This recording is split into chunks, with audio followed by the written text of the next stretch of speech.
O áudio que vocês vão ouvir agora é parte do podcast Xadrez Verbal. Caso vocês queiram ouvir mais sobre esse assunto e outros temas de política internacional, é só ir em xadrezverbal.com.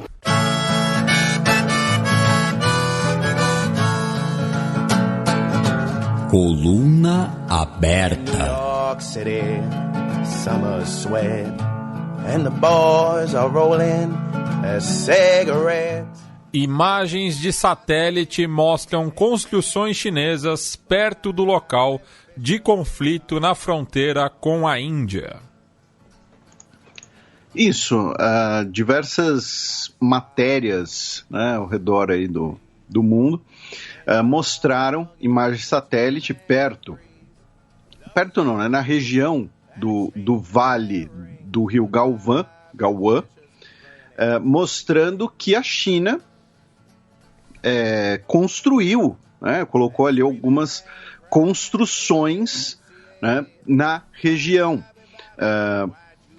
Eu olhando aqui as imagens de satélite, me parecem galpões pré-fabricados e aqueles alojamentos feitos com containers, né? Então, pelo menos é o que me parece. Dá para ver também caminhões e tal, ou seja, provavelmente não é algo perene, né? Não é que assim, que do dia para a noite a China construiu uma base com prédios de concreto armado, bunkers, alguma coisa assim. Me parece ser alojamentos com containers e galpões pré-fabricados. Tá? E também nada muito grande. Se você compara assim, com os caminhões que estão na foto, né, a não ser que sejam caminhões muito gigantes, né, mas não me parece ser o caso. De qualquer jeito, a palavra, né, que estava sendo usada nas relações entre os dois países era desengajamento. Então, estávamos falando, não, a gente vai fazer aqui um desengajamento, né, e estamos aqui conversando e vai dar tudo certo e tudo mais. E aí, pum, parece imagem de satélite falando que não está tendo desengajamento. Na verdade, teve ali chegada de mais coisas, chegada de mais soldados chineses. Então, tá escalonando. Acaba contribuindo, digamos assim, principalmente para a ideia de que o desengajamento é papo para boi dormir, né? Usando uma expressão tipicamente chinesa, né?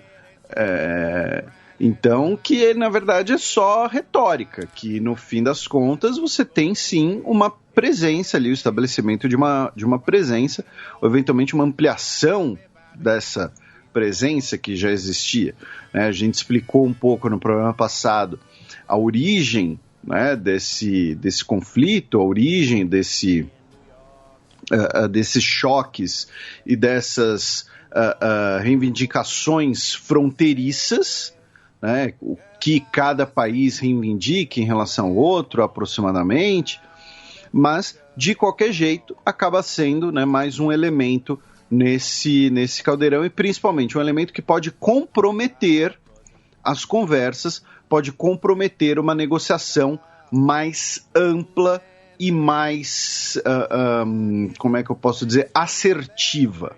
Tá? Mas não tivemos nenhum choque, não tivemos nenhum outro conflito nessa última semana, não tivemos mais nenhuma morte, felizmente, apenas, né, uma atualização.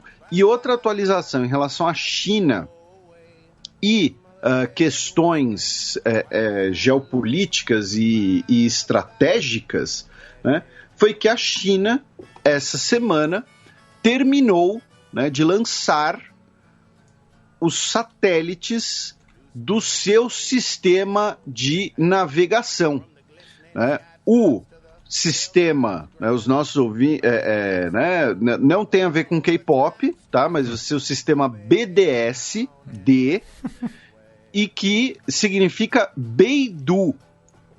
Não sei se tem relação com Baidu, tá? Não sei se vai pular ali os pop-ups e tudo mais. Foi a mãe de alguém que instalou. Isso, instalou a barra de navegação. Mas o que é esse sistema Beidou? Vai ser a versão chinesa do GPS, que é o que a gente mais conhece, e as pessoas usam comercialmente. O Beidou também vai ser usado comercialmente, mas que, né, o GPS, muita gente pensa que o GPS assim, é universal. Não, o GPS é um sistema dos Estados Unidos de posicionamento global.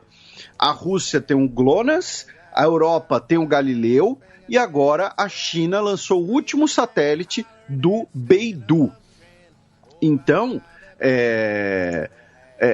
mostrando que essa questão de telecomunicações, ela também é uma questão estratégica e de soberania, digamos assim, né? A Europa, ela não fez o Galileu para concorrer com o GPS, para oferecer serviços mais baratos do que o do GPS, alguma coisa assim. Não, ela lançou o Galileu porque, olha, se der problema no GPS, ou então se um dia os Estados Unidos tiver um presidente que queira sair da OTAN e que fique xingando o Macron no Twitter e desliga o GPS pra gente, a gente não vai ficar às cegas, a gente tem que ter a nossa opção, né? Eu até comentei isso outro dia no Twitter, usando esses exatos exemplos, quando um provável candidato à presidência da República, né, o Luciano Huck, estava dizendo que o 5G não era uma questão política, era uma questão de tecnologia, de inserção digital. Uma visão, assim, no mínimo dos mínimos, extremamente inocente, porque a gente tem falado há anos das implicações geopolíticas do 5G.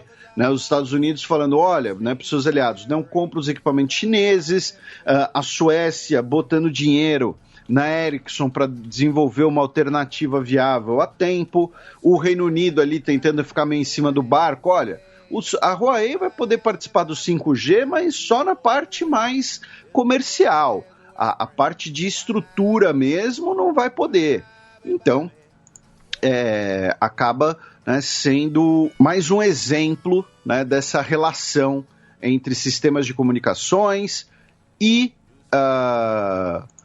você ter ali como eu disse, uma relação geopolítica, né, com esse assunto.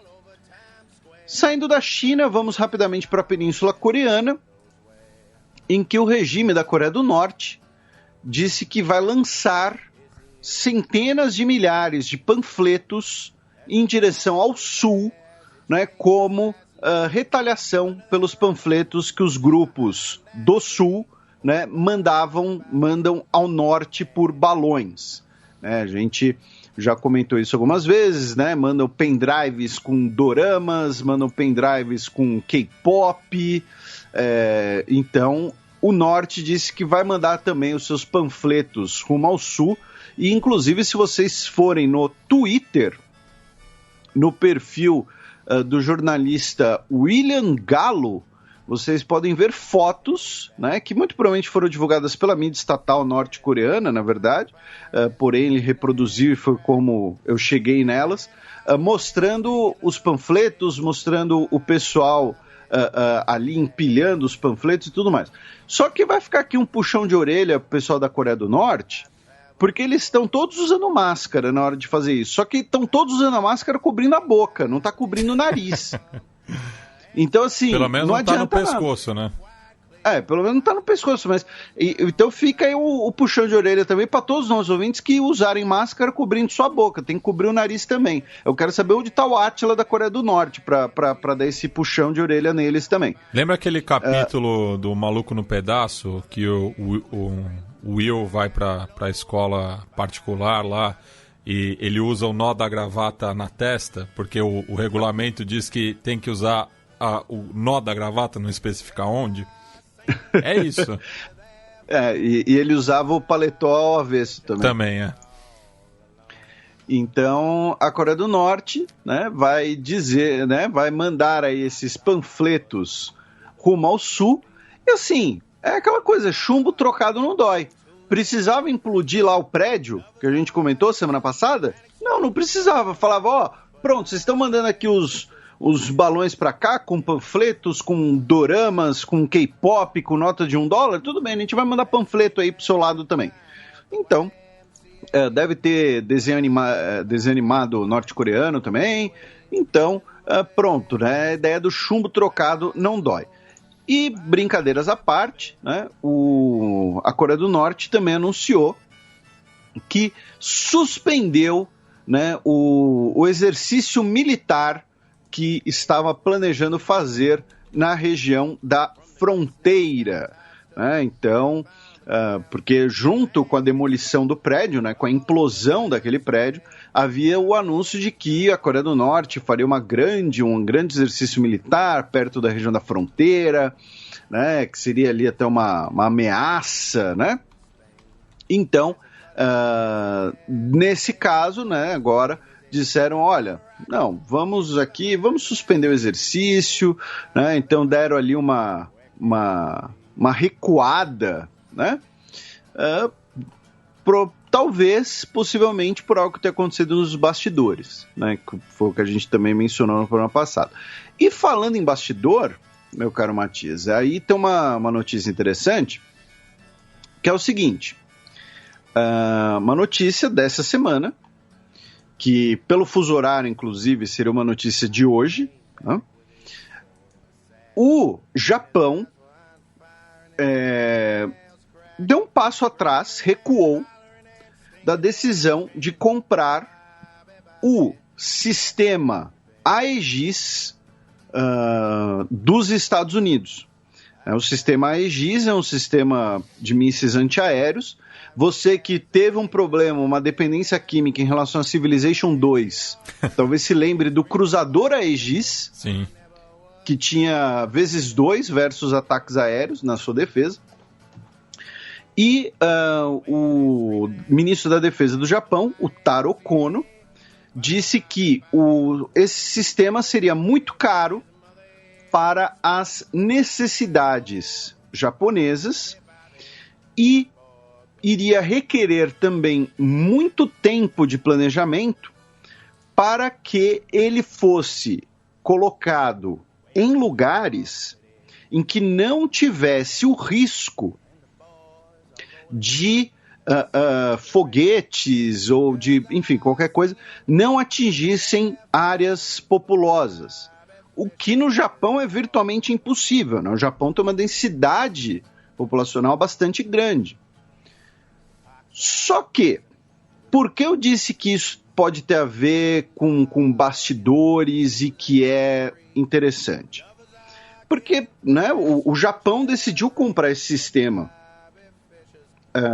antimísseis, primeiro, né, por conta do que foi visto como uma ameaça renovada da Coreia do Norte, desde os últimos testes, nos últimos anos, que a gente comentou todos aqui, e também por pressão, né, do governo dos Estados Unidos, com as visitas do Donald Trump, comendo um hamburgão com Shinzo Abe, né, falando, olha, vocês têm que comprar mais armas nossas, vocês têm que comprar isso, vocês têm que comprar aquilo e tudo mais. Então o Japão falou, ok, vamos comprar o sistema Aegis. E aí chega, né, nesse momento, o Japão vira e fala, olha, né, a gente recua dessa compra. Certamente o ministro da Defesa japonês, ele está mais informado sobre as capacidades coreanas e sobre a dinâmica de forças militares da região do que eu, do que você, do que acredito eu que qualquer jornalista e que boa parte das pessoas, né, em geral.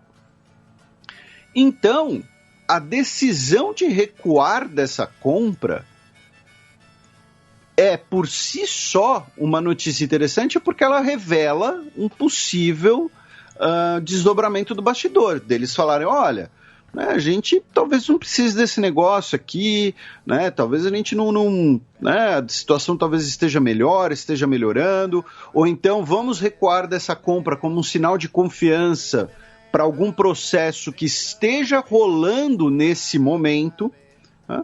Então é interessante, o custo do sistema seria de 4,2 bilhões de dólares pelas próximas 3 décadas. O que, assim, é um valor razoável, mas também não é nenhum valor proibitivo se a gente pensa no tamanho da economia japonesa. E, claro, essa é a interpretação que eu dei otimista. A gente pode ir também por uma interpretação pessimista, que é esse recuo dessa compra é sinal de que nos bastidores, pode ser sinal de que nos bastidores, o Japão, na verdade, quer dar um passo além e falar, olha, a gente, em vez de gastar essa grana num sistema defensivo, a gente pode botar essa grana em necessidades ofensivas. Lembrando que, recentemente, o Japão lançou ao mar, né, o seu primeiro porta-aviões desde a Segunda Guerra Mundial.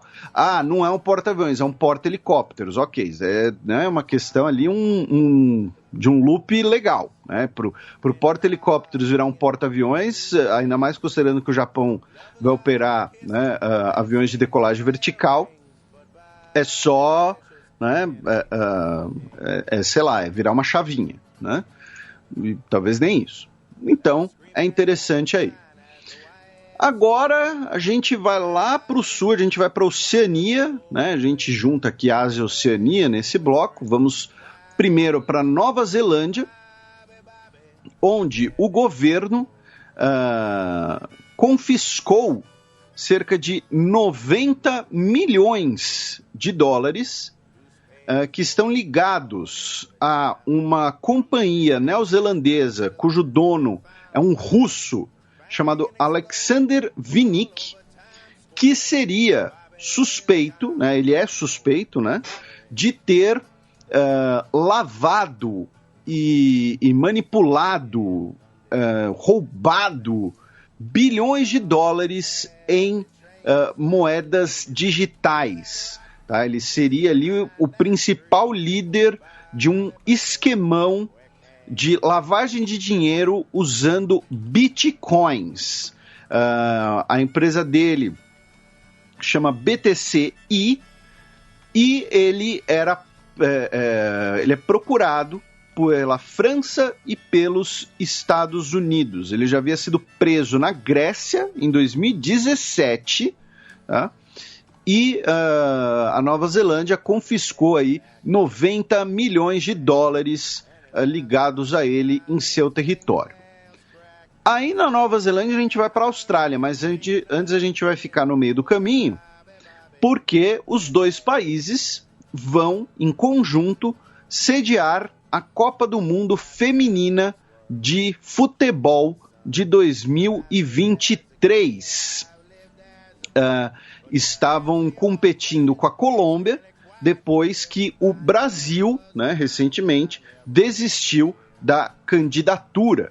E a Copa de 2023 de futebol feminino vai ser a primeira que vai ter 32 seleções. Né? Atualmente a gente tem 24 seleções, um processo parecido com o que aconteceu na de futebol masculino. Né? Até 94 eram 24 seleções, 98 passou a ser 32. E tem um aspecto interessante dessa candidatura conjunta, porque vai ser a primeira vez que o Mundial, dentro da geopolítica das confederações continentais de futebol, em 2 continentes diferentes, né? Porque a Austrália, desde o começo da década, faz parte da Confederação Asiática. Isso, e a Nova Zelândia é da Confederação da Oceania.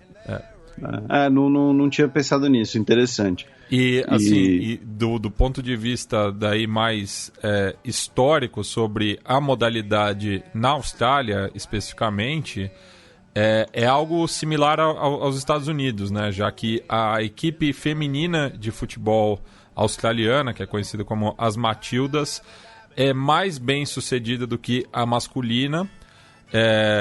O Brasil bem sabe disso, né? E muito por conta de um componente machista, né? Porque a principal modalidade no país é justamente o futebol australiano, assim como o futebol americano nos Estados Unidos, né? Então, durante muito tempo, o nosso futebol, né, que é chamado de soccer lá na Austrália, era considerado um jogo de imigrantes e mulheres ou homossexuais. A gente até fala disso quando a gente... No Fronteiras, né? Tinha lá uma expressão, ditado, né? Que você trouxe no roteiro. Wogball. Que é uma maneira pejorativa de se referir ao futebol. Que o wog, no caso, é mais em relação à etnia, né? É o que foge do padrão do australiano branco. Isso, da política de White Australia. Né? Então, mas tá aí, teremos Copa do Mundo Feminina 2023, Nova Zelândia e Austrália. Ou seja, jogos de madrugada. Jogos de madrugada e provavelmente já não deve mais ter vagas no Hotel do Hobbit. Já devem ter feito as reservas. E agora, de vez na Austrália, o deputado Shaukat Mosselmani, ele é um deputado estadual de New South Wales, ele não é do Parlamento Federal.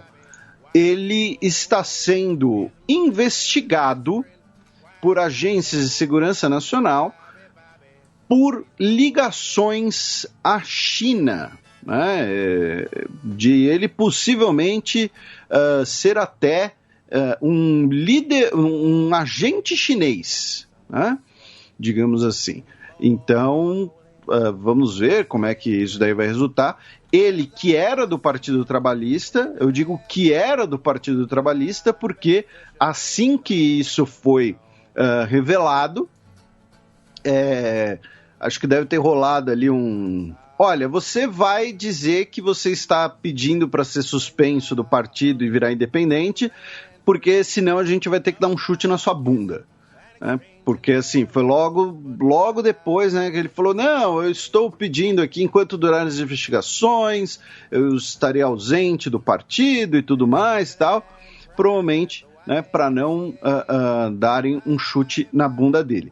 Ele que é de origem libanesa, ele é nascido no Líbano e ele foi para a Austrália aos 11 anos de idade, né, quando seus pais migraram para a Austrália depois do início da Guerra Civil Libanesa, né, em 1977, que ele chegou na Austrália, onde ele completou seus estudos e depois estudou na Universidade de Sydney em políticas públicas, digamos assim, e depois também se formou em Direito na Universidade de South Wales.